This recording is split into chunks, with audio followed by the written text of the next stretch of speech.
Bonjour, donc c'est Sylvie de Pure Laine. Je voudrais vous montrer aujourd'hui comment rabattre des mailles, puis en venant faire une jolie bordure, un peu comme ça ici. Voilà, je vous montre l'intérieur, qu'est-ce que ça donne. Hyper facile à réaliser. Donc, vous avez votre petit fil de laine ici. Je prends mon aiguille à laine. J'avais déjà commencé, mais j'ai commencé à faire d'autres choses. Donc ça, je peux utiliser ça pour des bas. Donc, Confection Clémentine en fait un qui vient terminer en haut comme ça. Donc, ça vient vraiment finir un bas de cette façon-là ici. C'est quand même stretch. C'est sûr que, bon, c'est pas des côtes, mais ça vient vraiment tenir. Puis, je l'ai aussi utilisé pour cette tuque-là, qui est un patron aussi de Confection Clémentine. Puis, mais je l'ai pas, c'est pas vrai, je ne l'ai pas utilisé parce que je vais vous montrer. Celle-là, j'ai rabattu, puis je suis venue faire la couture par la suite. Alors que dans cette façon de faire là ici, vous n'avez pas besoin de rabattre, donc vous pouvez faire la couture au fur et à mesure, puis c'est drôlement plus facile.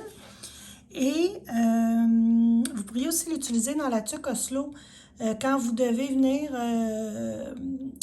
reprendre là, votre, comment je pourrais dire, le plier votre bordure. Vous pourriez venir utiliser la même méthode. Donc voilà ici, on vient prendre les mailles, donc j'ai commencé au début, fait qu'on va, ce qui est le fun aussi quand on fait ce genre de bordure-là, ben là je l'ai fait deux couleurs vraiment pour voir que vous voyez bien, mais pour les chaussettes aussi, c'est fait de la même façon. Donc on vient se guider si vous voulez là.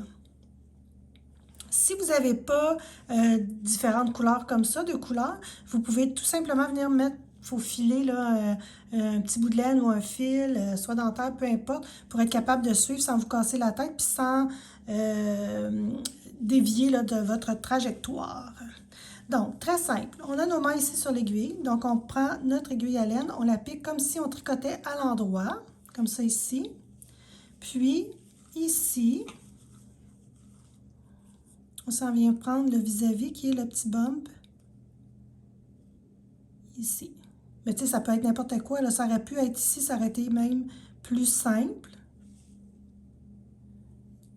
C'est ça. Fait que là, moi, j'ai décidé d'y aller plus compliqué.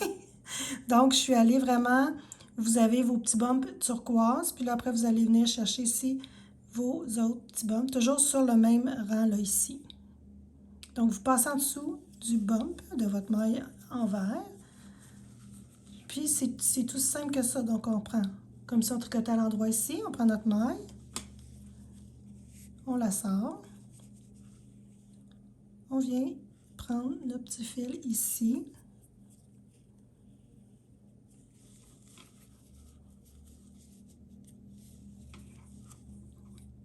Donc, une dernière fois, je pique ici.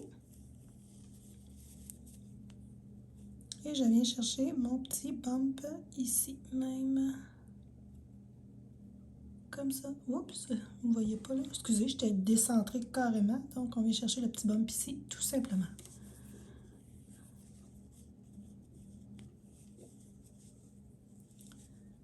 Donc, je le laisse tomber. Là, je suis un petit peu étirée pour vous montrer qu'est-ce que ça donne. Et voilà. Au fur et à mesure, vous allez venir fermer. Là, ça va prendre sa place. Puis ça va vous faire une super belle bordure comme ça ici. Très, très simple et très joli.